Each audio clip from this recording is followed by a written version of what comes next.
Disney is wildly popular, so it makes sense that other people would want to get a piece of the pie and copy Disney. Stay tuned to find out which knockoff is causing a big lawsuit. Are you new around here? Don't forget to give this video a big thumbs up and subscribe to The Things for more great content like this. Now on to 10 Disney princess knockoffs from around the world. Beauty and the Beast.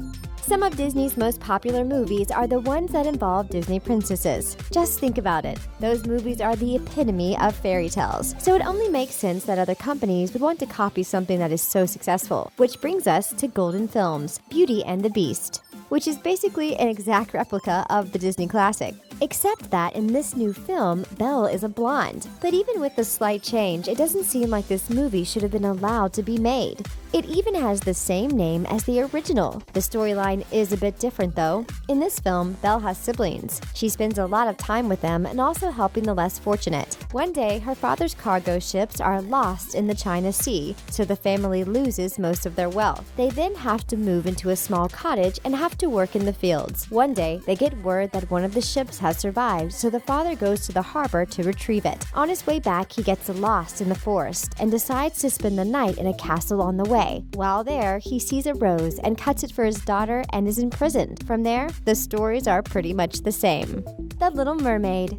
Do copyrights mean nothing anymore? They must not, because Golden Films also made their own version of The Little Mermaid. The premise of the two films is the same, but Golden Films' princess is a little different from the one we know and love. In the knockoff film, Ariel's name is Lena. She is still young and adventurous. She is pretty happy living her life under the sea until she meets Prince Stefan, who is a human and falls in love. This is where the story starts to get crazy similar to the one we all know. Lena realizes that she will never be able to be with Stefan unless she becomes human. So she visits the witch Cassandra,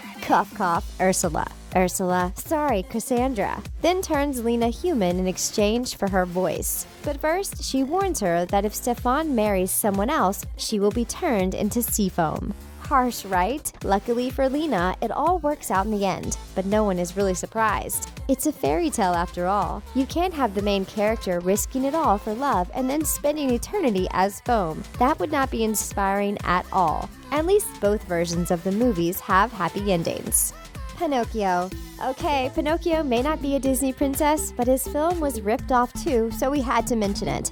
We all know the story of Pinocchio, the little boy who couldn't stop lying. Seriously, what was that kid's problem? You would think that if your nose grew every time you told a lie, you would learn to tell the truth really quickly, right? Anyway, in 1992, Good Times Entertainment decided to make their own version of the classic story with the same name. In the second version, a spark of magic escaped from the Blue Fairy's home and made its way down to Geppetto's chimney. Geppetto, as we all know, was a toy maker. So when the magic spark made its way into his shop, it brought one log to life. Fast forward, and Geppetto's toys aren't really being sold anymore, so he decides to make one toy just for himself. He unknowingly uses the magic log to do so. The toy that he made soon comes to life and becomes Pinocchio. Through lots of trials and tests, Pinocchio eventually learns what it takes to become a real human and gets his wish of becoming a real boy. Sound like something you've heard before? Cinderella. Cinderella is the classic to end all classics. You'd be hard-pressed to find someone who hasn't seen the Disney version of the film. While you may think that you know everything about Cinderella, did you know that there was another version of the movie? Yep.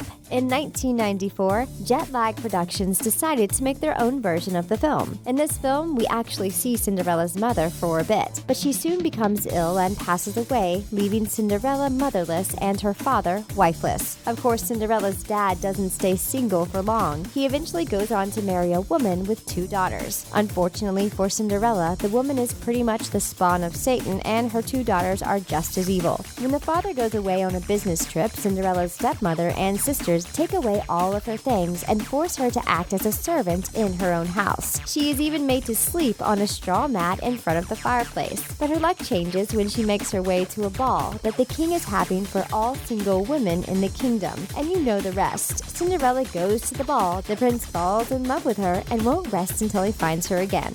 La Bella Durmiente.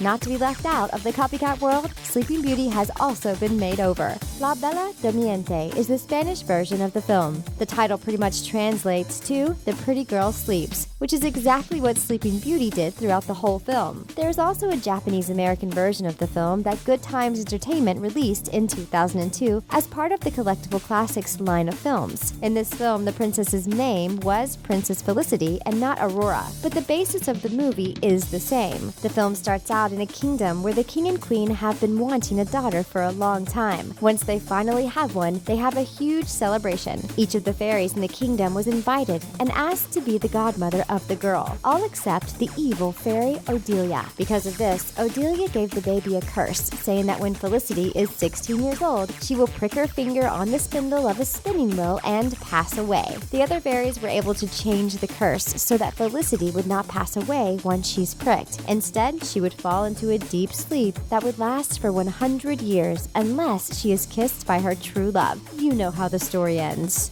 Snow White. Snow White is a classic. In fact, the movie Snow White and the Seven Dwarfs is one of the oldest Disney movies around. Everyone loves the story of the beautiful maiden who was able to escape the clutches of her horrible stepmother and befriend a motley crew of seven dwarfs. Just talking about it is making us want to go back and watch the film. The popularity of the movie didn't just catch our eyes, though. It also caught the eyes of director Toshiyuki Hiruma.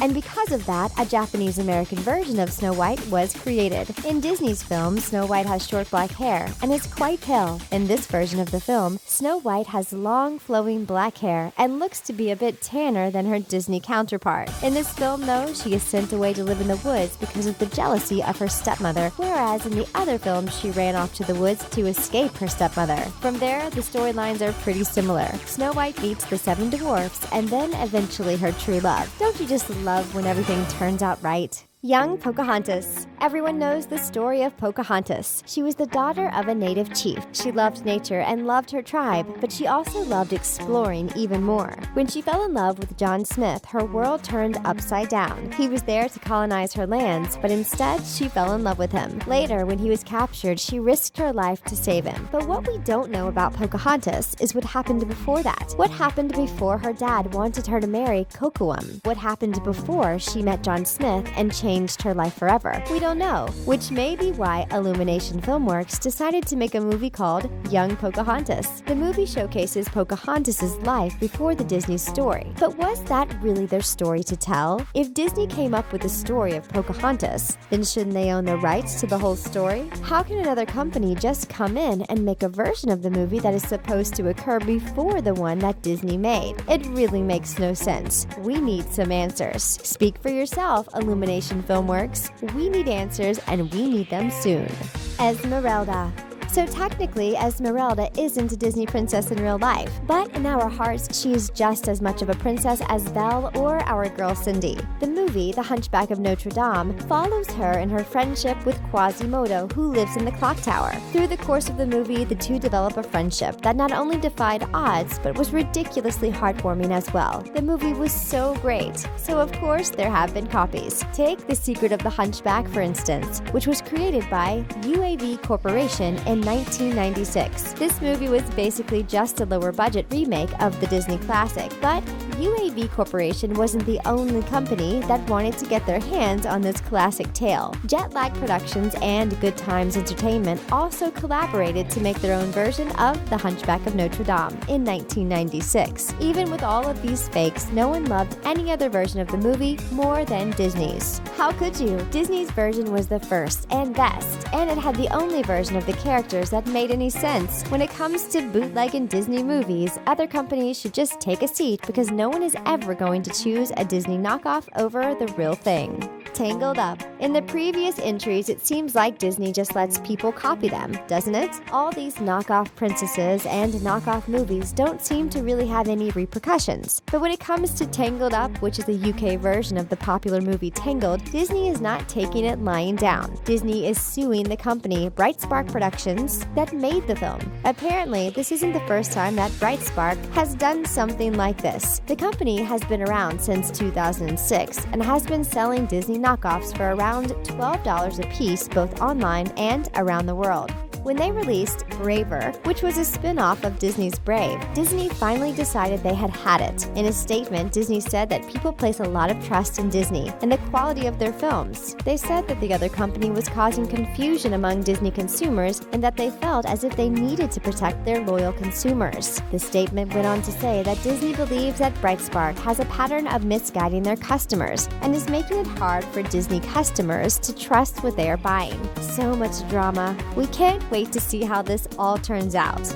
Merida. We really don't know why these companies are trying so hard to copy Disney. If you are going to copy someone, you should at least try to be a little more creative about it. But these companies apparently don't care who knows that they are copycats. The Indian company Shimaru Entertainment apparently liked Disney's Brave so much that they decided to come out with their own version. It was originally called Super K the Movie, but when it was localized for English-speaking areas, the movie was called Kiara the Brave. What's crazy about the film is that Kiara bears a striking resemblance to Merida, don't you think? There are a few slight differences in the films, though. Kiara's film is set in an imaginary kingdom called Dream Zone, while Brave takes place in Scotland. In Brave, Merida is trying to break a curse, while Kiara is focused on saving her father from his kidnapper. When Kiara the Brave first came out, Pixar failed to comment on the copycat film. But what we are wondering is, why not? If a film so obviously copies you, why wouldn't you say anything about it? We would shout it from the rooftops if someone was copying us. The fakes must be exposed. That's it for 10 Disney Princess knockoffs from around the world. What did you think about the knockoffs? Do they annoy you? Let us know in the comments. Thanks for watching.